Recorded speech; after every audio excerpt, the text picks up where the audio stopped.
I would want to smack some sense into them. He would take an ice pick and put it behind someone's eye and... Hey, and welcome to Thrills and Kills Booktube, where we talk about everything horror, thriller, true crime, and gothic book related. Today I'm doing my September wrap up. It was a very good reading month. I think the only thing I can attribute that to is that I had a week of vacation and then I did a lot of travel, so a lot of audiobooks. I'll start by just going over some general reading statistics for the month of September, and then I'll get into each individual book, starting with those I liked least and ending with those that I loved for the month. So overall, I read 12 books. I had 5 physical books, 4 on Audible, and then 3 were from Kindle Unlimited. Most books I read were somewhere in the 300-page range. The longest book I read in September was 385 pages, and the shortest was only 85 pages. I had 2 2-stars, 3 3-stars, 5 4-star books, and 2 5-star books. I'm also happy to say that I successfully participated in 1 readathon, because I usually cannot stick to a plan, and that was through Reading Riley and the Losers Club readathon. I read 3 books with that. I also read 1 book through my book club, the Dark and Twisty book club, which will be linked down below, and a second book through the Grim Readers book club, which is discussed over on Instagram. I'll also tag them down below. All right, let's start with my least favorite. So I hardly ever give out 1 stars. To me, a 1 star is a book that was, well, poorly written, poorly edited. I just didn't enjoy it. And also, like, just should not have ever been published. It has to get to a level of being a bad book. So 2-star is, I really didn't like it. I wouldn't recommend it to anybody. 3-star is, I enjoyed it enough. I would recommend it to the right person. 4-star is, I really liked it and would recommend it to most people. And 5-star is like, love it, would read this over and over every year and would recommend it to pretty much anybody. With that being said, I did have 2 2-star reads, and those are I'm Thinking of Ending Things by Ian Reid and Wilding Hall by Elizabeth Hand. Thankfully, both were pretty short. I'm not going to go into too deep of a review of these 2 here. I actually have a separate video coming out soon entitled I Hated It, and it's going to be 4 books I've read recently that I just really could not stand. I've heard a lot of good things about I'm Thinking of Ending Things. It just didn't work for me. People on my Instagram were trying to say, you know, they've been told you need to read it a second time, and I'm not going to do that. I've got very little time, so I'm not wasting my time rereading a book I didn't like. And Wilding Hall just had a lot of issues as far as changing POV, narration, plot holes. So again, I'll go into further detail in another video, not here. My 3-star books. I feel like one of these is going to be controversial because I've seen a lot of people reading this lately and really enjoying it. That's going to be The Last Housewife. I got this on Audible and listened to it over the course of a few days. It started off really strong for me. I really enjoyed it. I feel like it's a thriller with a unique premise. It kind of lost me around the 50% mark and didn't really kind of get me back until about the last 10% of the book. I feel like probably the middle 30 to 40% could have been cut out. There was just so much going on, and I really did not like the main character, Shay. I disagree with almost every single choice that she made. If you've read the book, I'm not just talking about her choices when she was very young and impressionable. I'm talking about her current day adult choices. I'm sorry, but I don't like reading about books where people are committing adultery and like there's no narrative like, oh, that this is wrong. It's just almost like it's being accepted in the book, and that pissed me off, as well as a lot of other decisions she made. It was sort of like if this was someone I knew in real life, like I would not be friends with that person because they annoyed me so much. And if one of my friends was doing what she was doing, like I would want to smack some sense into them. Just it didn't really seem like her actions were well thought out, which is fine if that's the type of character you're trying to go for, but I don't know, it didn't quite fit in my point of view. And the other thing I thought was weird, it was almost like in the beginning of the book, she didn't remember any of the events that happened 10 years prior, and they're like coming back to her, and that can't be possible. Like there's no way you didn't remember those huge events that occurred to you in the last year and a half when you're in college. You don't have dementia, you're only 30, 31 when you're, telling the story. So I think for some people it's going to be a great book. Obviously, it's a lot of good reviews, but not for me. It kind of fell flat. Next, I read Halloween Fiend. I think I read it in one night. Really quick, short story. There's this monster called Halloween that lives in this town, and he kind of has the town hostage. A lot of people have left or have died off, so there's not that many people left in the town, but every night they have to leave some kind of live offering outside, be it a guinea pig, a cat, something like that, so he can feast. And then he starts fucking around with one of the people in the town, sort of taunting him and trying to get him to react. And this character's mother had died previously under similar circumstances, and we're sort of left wondering, is that what's going to happen here? It was cute. It was a short story, said enjoyable enough, but I had just read a lot of really great reviews and it didn't live up to the hype so much for me. My other 3-star read for September is Chasing the Boogeyman by Richard Chismar, which was the September pick for my book club. I was hoping I would like this more than a 3-star, but hey, that's okay. A 3-star is not bad. This is a novel that is almost masquerading as a true crime story. The author is a fictionalized version of himself in this book, and he is narrating, and it is summer 1988 in his hometown in Maryland when the boogeyman strikes and young teenage girls start going missing and turning up murders. And the violence is escalating each time that he finds a new victim. And the police, the town, everyone is trying to figure out who is it doing this. Is it a stranger who's just come to town to prey on these young girls? Or even scarier, is it someone that they know who lives in their midst? I really enjoyed some parts of it. Other parts, I just really struggled for it to hold my attention. I won't go into too much more detail because I will be doing a whole separate video about that and all my thoughts. And I will also include some thoughts from my book club, what some other people thought about it. We've had a wide range of reactions to it. Okay, so all of those so far had been either on Kindle or Audible.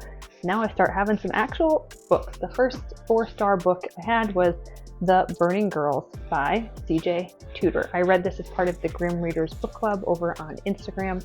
I enjoyed it a lot. So if you don't know what this is about, there is a female vicar and her teenage daughter, and something bad goes wrong at the church where she is the vicar or the priest in the city, and they are reassigned to a very rural parish. And this parish has a lot of history. Most recently, the prior vicar died under mysterious circumstances. About 30 years ago, 2 teenage girls went missing under mysterious circumstances, and 500 years ago, there were a group of villagers who were burned to death as martyrs because they were refusing to give up the Protestant faith in exchange for Catholic faith under Queen Mary Tudor. I really enjoyed it. There's a question about whether there's going to be an exorcism or not.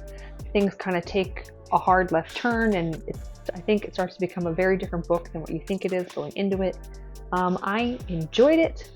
I would say it's kind of on the lower end of a 4-star read than the higher end. It was very good, and I think it was a great pick for a book club. All right, this next book is on my Kindle, and I really enjoyed it. Another 4-star read, and that is The Exorcist House by Nick Roberts. So if you enjoy The Exorcist, the original, or if you enjoy ghost stories, demons, possessions, that sort of a thing, books set in Appalachia and rural locations, I think you'll really enjoy it.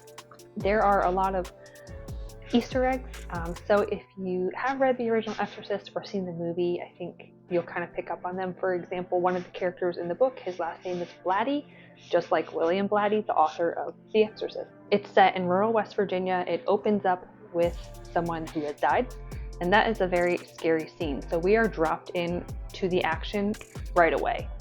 And there is a young family that we are also following, a mom, a dad, a teenage daughter, and the mom is pregnant. And they move to this farmhouse in rural West Virginia to kind of start over. And they're hoping they can flip the house and make some money. Now, this house used to belong to a gentleman, Mr. Blatty, who was an exorcist. Now, typically we think of exorcists being Catholic priests. He was not. He was kind of like a backwoods hillbilly exorcist. You can think of it that way. Now, the problem is he was killed by a demon, and the demon is still in the house, unbeknownst to this young family. And so shit goes sideways pretty quick. And the scenes down in the basement when the demon's coming out and him fucking with the family, they are terrifying. And I really, really hope that someone picks this up for either a mini-series, a movie. I could just see it being so good because the scenes were really fucking scary.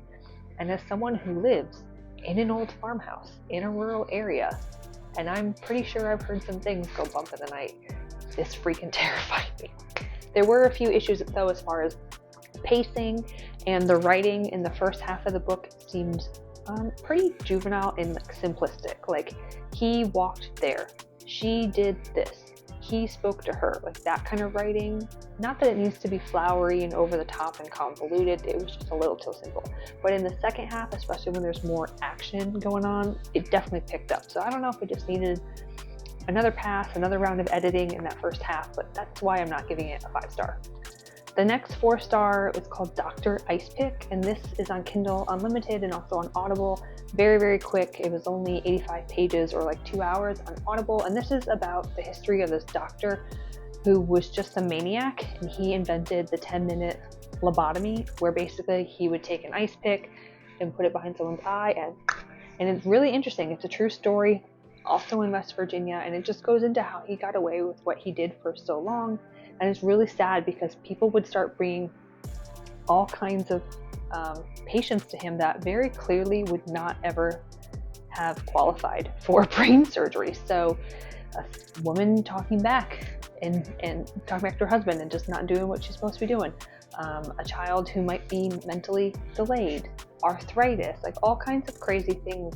People were bringing them to him to like correct behaviors that either was just a personality or some mental illness that obviously is not going to be treated by an ice pick to the brain.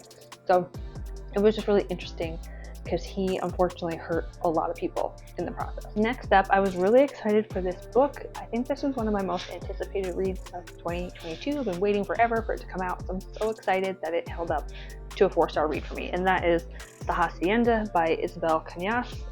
I love reading about Mexico's history. I love reading about tequila and how all that is made. I've been to Mexico many times. And so this is taking place in 1800s Mexico, right after the revolution. There's been a few revolutions, but right after one of the revolutions.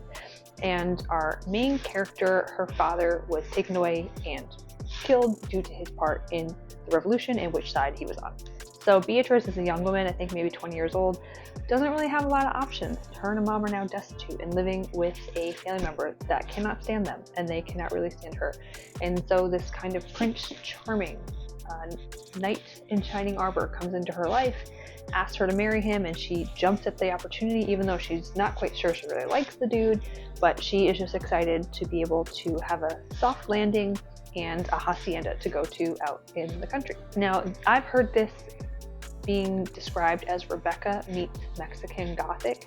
Yeah, I think that's a pretty good way to describe it, but it definitely has its own original pieces to it. There's also some sorcery, witchery in there, as well as Mexican like folklore, folk magic, and there's also a really interesting historical piece to it. So if you didn't really like Rebecca or you didn't really like Mexican Gothic, I still think there's things in this book you would like, so don't let it hold you back. But essentially, she moves out to the country to this hacienda. This husband of hers had previously been married, and so she finds out that his young first wife died under mysterious circumstances. She shows up to the house and finds out that he had a sister that he never told her about, and the sister very clearly hates her guts. The housekeeper doesn't like her either. In fact, the only person that really likes her is the local priest, who's quite young and had been banished from the hacienda by the previous mistress of the house. And the house starts fucking with her pretty early on, and it starts escalating, and come to find out that this young priest, Andres, is the only one who can help her figure out what's going on and save her just in time. Because it's very clear that the house, or whatever is in this house, is coming for her and won't rest until she's dead. I really enjoyed it. I'm so happy it lived up to my expectations. Next, we had Devolution by Max Brooks. I will admit, I didn't think I would like this. I thought that this was going to be odd. It was odd because it is called Devolution. the first-hand account of the Rainier Sasquatch Massacre. I would see it pop up from time to time in different horror groups as being recommended. I do know that he also wrote World War Z, and a lot of people enjoyed that. I haven't read it. The reason I picked this up is because I went on a camping trip to Kentucky, and for some reason the campground we were in really enjoyed Bigfoot, and there were Bigfoot signs everywhere that would say warning, Bigfoot breeding area, you know, a big mural of a Bigfoot. They had a t-shirt I bought in their little gift shop. So I thought, okay, let me take this with me and read it there. So that was a really interesting experience. We're following this small community of rich, white, mostly white yuppies outside of Seattle. They've moved to this sustainable, off-the-grid, but yet smart home community called Green Loop. And unbeknownst to them, Mount Rainier has exploded. The volcano has become active and exploded, and they are shut off even more from civilization. No internet, no cell service, nothing. And they start figuring out, okay, how are we going to survive as far as food, energy, heat? It's fall, you know, winter's going to be here pretty soon, and no one's coming to rescue us because they don't know that we're here, really. They don't think that they can get in their cars and leave because of where the lava had flowed over the nearest highway instead of roads, and it's impassable at this point. So they got to eke it out on their own. But then they start figuring out that a troop of big feet are in the area, and they start coming for them, and they're trying to pick them off one by one. And so they're trying to figure out how they can survive and outsmart them. Definitely a very different book. I thought it was interesting. I enjoyed it. There are some pretty gory scenes, body horror, so just be aware of that. As you can imagine, if a Bigfoot was coming for you to kill you and eat you, how would you expect that to go? Yeah, that's how it went, but I enjoyed it. Now my 2 5-star reads of September. I'm so excited. The first one is Hex by Thomas Oldehuvelt. I love this book for many reasons. Number one, it is set in the Hudson Valley, New York, near where I grew up, and so there was just a lot of nostalgia for me, the way he describes the town, the history of that area. It was settled by the Dutch, so there are a lot of towns still with Dutch names like Rhinebeck, Stuyvesant, and I just really liked how he brought in some of the historical aspects of it. It was just very spot on. And he lives, I believe he's from the Netherlands, but I found out that he does have a master's degree in American literature, so he's very well versed in things like Sleepy Hollow, Ichabod Crane. Anyways, there is a small town that we are following, and there is this witch named Catherine who has been in this town for the last 400 years. She had been murdered in the 1600s for being a witch, and she has been haunting this town. Now, thankfully, she's kind of bound up, and her eyes and lips have been sewed shut so that she cannot hex anyone or put spells on them, but she will just kind of pop up in the middle of town, or she'll pop up in your living room or at the foot of your bed or in the school or what have you. And so the town have to be very, very vigilant to make sure that no outsiders see her, because they're worried if they bring attention, then people might come and start fucking with her. And if she ever has her eyes open or her mouth open, she'll be able to hex people, and she's apparently very, very powerful and can kill you. And there have been instances in the past where people have fucked around with her and she has killed people like that. What was really fun is this was very much a 21st century novel, and there is an app that the town has. Everyone in town has to download the app, and it's called Hex, and they have Catherine sightings. They put out alerts. People can look on there and see where she's at all times. If she's starting to act funny, if she shows up in your house, you're supposed to report it in the app that she's at your house today, that kind of thing. So very, very interesting. There are some teenage boys in town who do start messing with her. Things start going awry. People start dying, and other people are trying to figure out who is it that's messing around with her? What does she want? Why is she acting different? What do we need to do to appease her? If you've read the book, you'll know where I'm going with this. If not, I'm going to not spoil it. But the last couple chapters, it turns into more the horror of humanity, and when society breaks down and humanity and societal norms break down, how do we start treating each other? And the way these town people turn on each other and treat each other is very, very shocking. Like, you're watching it firsthand. I mean, he's explaining to people how they slowly break down until all of a sudden it erupts. And the finale of this book, like the climax, is like Oh my God. I could very well see people doing that to each other, especially in times of some sort of natural disaster. I watched an interview with the author where he did say that the rights to making this into a film or miniseries had been picked up. So hopefully in the future, we'll be able to see that on the screen. I think it would be fantastic movie or miniseries. All right, and the last book I read in September is a contender for being my favorite book of the year, and that is Revelator by Daryl Gregory. Can you see how beautiful this cover is, and then the uneven edges? So this is a 5-star read for me, blew me away. I enjoyed it. However, there are going to be people who just do not like it. So if you don't like things that are just out there, weird, cosmic horror, or if you don't like things that are set in Appalachia or the historical fiction / horror, then you're not going to like it. However, I loved it for all those reasons and more. I am doing a whole review / reading vlog / book chat on this, so I'm not going to go into too much detail. We're following Stella and her family, and they live in the Great Depression in eastern Tennessee in what is now the Great Smoky Mountains National Park. What's interesting about this family is that back in their property up a hill in a cave, they have their own god and their own religion, and they call it the God of the Mountain. It's also nicknamed Ghost Daddy. The way it is explained in the book is sort of like it's got praying mantis legs. Yes, I'm not making this up. The scenes with Ghost Daddy are kind of few and far between in the beginning, and then as you get going, there's more action. You're really more focusing on Stella between two timelines, her as a teenager living with her grandmother, and then her as an adult, and sort of having to reckon with the actions in both timelines. And her grandmother has died. That's in the very beginning. She's come back to the farm to take care of family matters, as well as a 10-year-old named Sunny, who is sort of being fostered by her grandmother. She now has to take responsibility for her. So because this is a horror, of course things start going wrong. People start getting killed. It's very good. I enjoyed it. I hope you like it too. She's also a professional moonshiner, which is a really interesting subplot to the story. So that's it. That's the 12 books I read in September. Let me know if you've read any of those down in the comments below, what you thought. Did you hate the ones I loved? Did you love the ones I hated? Please like, comment, and subscribe. I'd love your support. And in the meantime, stay spooky, friends.